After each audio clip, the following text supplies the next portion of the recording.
Hello everyone, and I am Amita from NourishDoc, a platform for natural and holistic therapies. Every day we bring you natural topics, a way to live a healthy life naturally.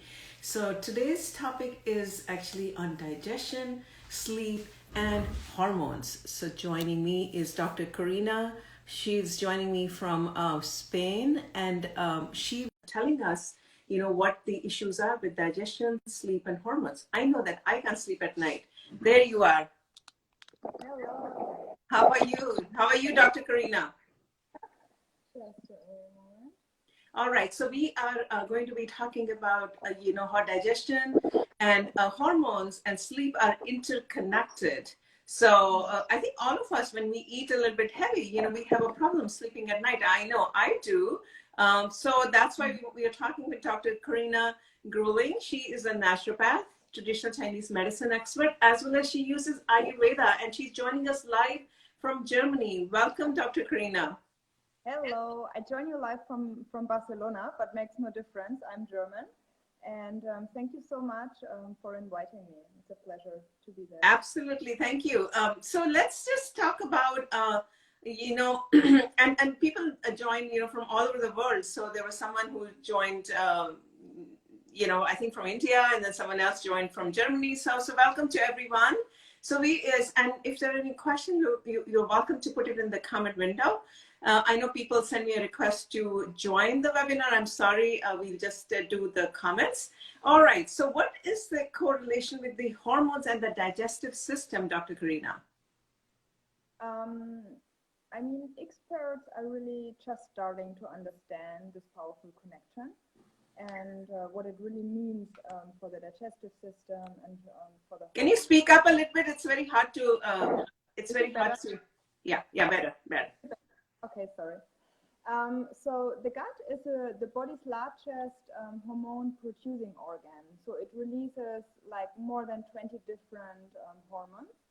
And if the bacteria, so the bacteria in your gut plays a big role in our hormones. So if you have a good bacteria, then you can metabolize and recycle hormones in your body. But when the gut isn't healthy, and then hormones can become imbalanced.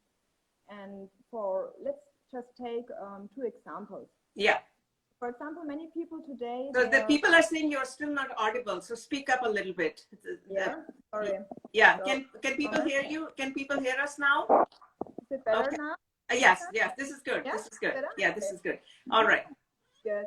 So let's take two examples just to explain a little bit the connection between the digestive system and the hormones. And many people today, they are dealing with low stomach acid. Low stomach acid. So speak louder. Speak more louder. People are saying, I think now it's okay. Now it's okay. Yes. Okay. So for example, when you are suffering from low stomach acid, then you experience symptoms like heartburn or undigested food in your stool. Mm-hmm. So your stomach acid helps to digest proteins, fats, and carbohydrates. And the process of breaking down these macronutrients makes the micronutrients available for hormone production. But many nutrients are important for healthy hormones. For example, magnesium, biovitamins, zinc, and many others. Okay.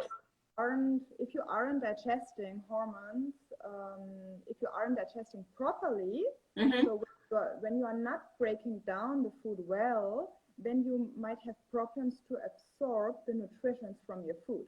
And then you can experience hormonal imbalances. I see. Yeah. Okay. So there's a whole connection between the digestion, like you said, the low stomach acid, and if we are not digesting the food properly, and then, the hormone imbalance will happen. And now let's talk about the sleep, right? So everything is all connected, right? Sleep, hormones, and digestion. So how does the sleep come into play? Yeah, for example, let's say many people today, they are suffering of sleeping disorders or they have insufficient sleep. So I know many people that have 5-6 hours. And if you have insufficient sleep over a over the long term, then it can really contribute to severe health conditions. When we take, for example, melatonin, melatonin controls your sleeping patterns. It's a sleep-inducing hormone, and the levels increase normally at nighttime, and it makes you feel sleepy.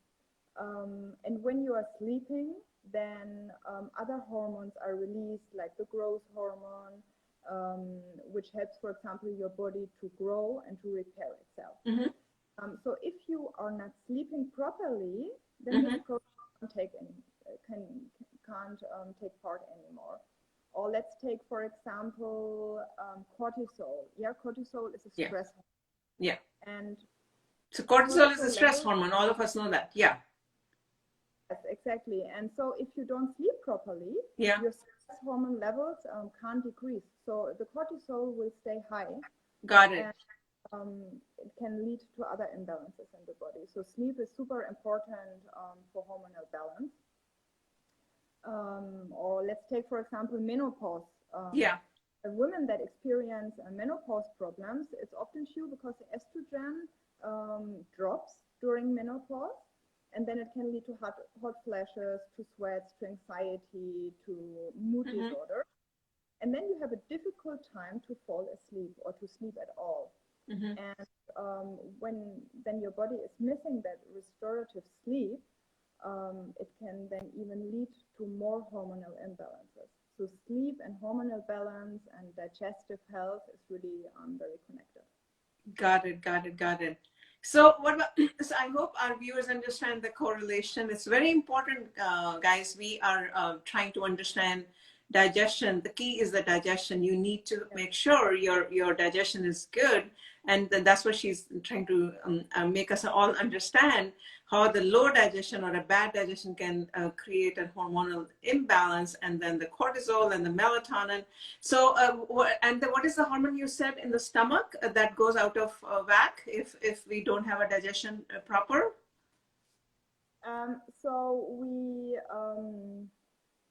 So when you have, for example, with a stomach acid, you mean that? Yeah, the low acid. You talked about the low acid, right, in the stomach, and then. Yes, when you have low acid, then it can influence your hormone, the gastrin hormone. Is there a particular hormone that goes out of balance? Is there a name for that? That's what I was trying to understand. I think it's in English called the gastric hormone. Oh, gastric hormone. Okay. I think gastric. Okay. Like yes. But if you are very interested in what other hormones are impacted by the digestive health, we can also talk about thyroid hormones, about the sex hormones like progesterone, estrogen, also the stress hormone like cortisol. Yeah. So if you want, let's talk about the thyroid hormone, because so many people are having problems with that. So for example, when you have a low microbial diversity, so this means when you don't have enough different types of gut bacteria, this has been linked also with high thyroid stimulating hormone. So I see. So when you have too much TSH then in your body, then this can cause lower levels of thyroid hormones. And if you don't have T3, T4, these are the thyroid hormones, then it can lead to an underfunction of the thyroid, also called hypothyroidism. In the other way around, if you have imbalanced gut bacteria, this can also lead to that you have too little TSH. And if you have too little TSH, then it can happen that you have too much of T3 and T4. And then this can also lead, some women experience rapid heart rate, but also they have to go to the toilet very often. Whereas, for example, in hypothyroidism, they are more constipated. Whereas in hypothyroidism, they have like an increased bowel movement. Some are even experiencing diarrhea. So this is, or for example, irregular menstrual cycles are also got it. T3 and by T4. And so yeah, we always work on the gut. Got it. When So to summarize, guys, what we are talking about is the hormone imbalance. How does it occur? So Dr. Carina is explaining us how the digestion, how the gut, if it is, not, if we don't digest our food properly, in a very simple English, that can affect our sleep, the hormone that affects our sleep. That can also affect our TCH, right? That's what you were talking about, the thyroid stimulating hormone, so it's very, very important to have a good digestion, right? So that our hormonal balance is in place so that we can sleep better and we can also have a thyroid balance. All right, so let's talk about, you are a doctor of naturopathy. You also use Ayurveda, right? And acupuncture, Chinese medicine. So you're combining everything. So give us some tips. Tell us, tell all of us what to do and what to start with. And this is not a medical advice. This is just general information for the public yes. that we would like to hear. Yes, of course.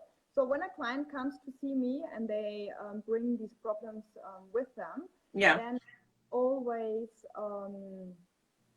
I always take a look at the habits my client have. Yeah. So at what time do they go to bed? When, what, and how do they eat? Do they have healthy relationships? Are they exercising and resting regularly? Yeah. I really try to look at their life in general to see what their daily habits are. Then I always, for example, when I work with Chinese medicine, I always check their tongue, their pulse, because this also gives me some information.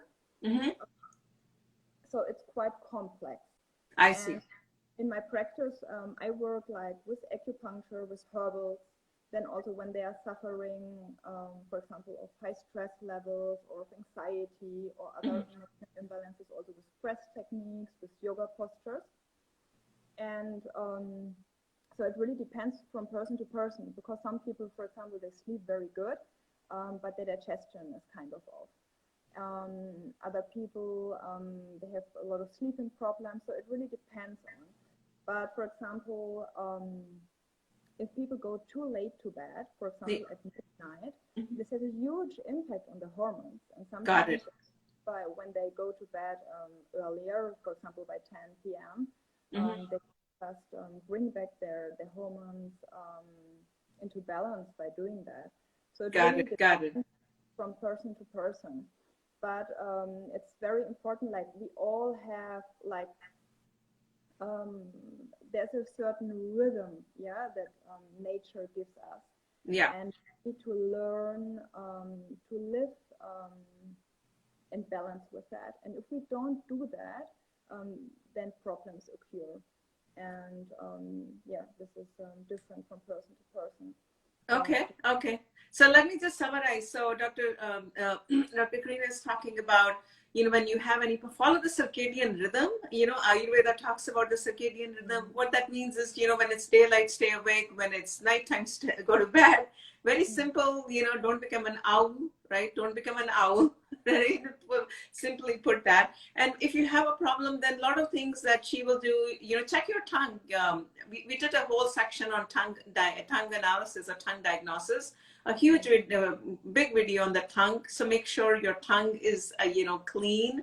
And what else? The pulse diagnosis. So what can we do like on a daily basis? Sleeping is one thing. The digestion part, so make sure, I think we eat properly. That is the main thing, what you're saying, like eat on time and eat healing foods that will help us digest better. Is that what would be the starting point on a very general level? Yes.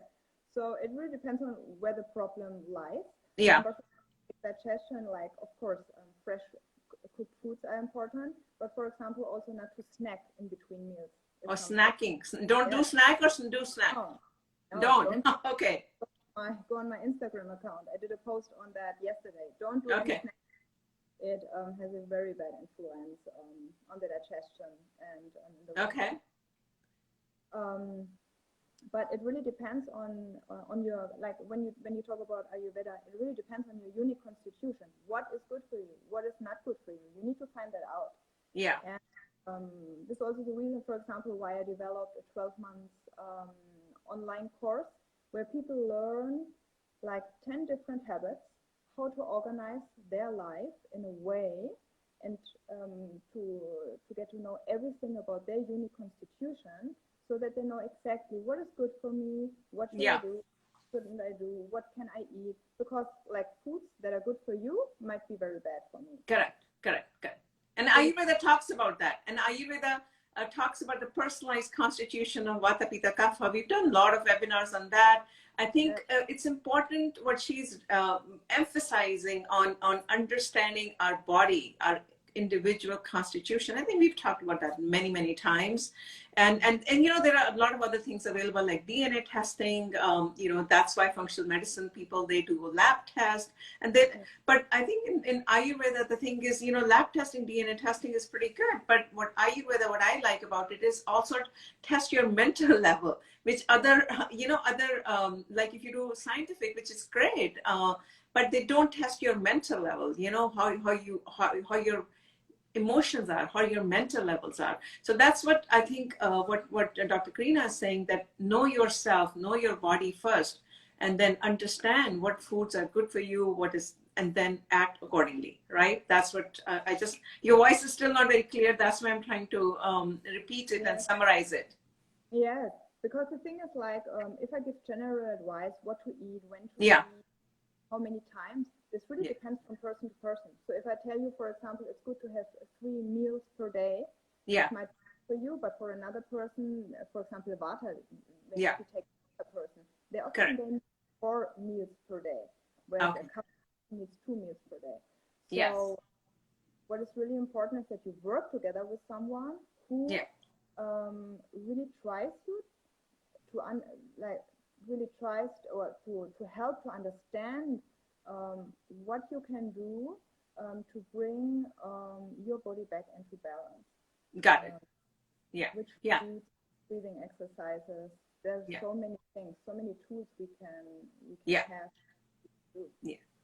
Got it. Well, thank you so much, Dr. Carina. I think to summarize what we are trying to say is that digestion is very important. Any imbalance, if you're not digesting your food properly, that's going to cause hormonal imbalance. And once you have different type of hormones that are imbalanced, you can have a thyroid problem, like she said, the TSH hormone. You can have cortisol hormone that can go up, then that can lead to the stress.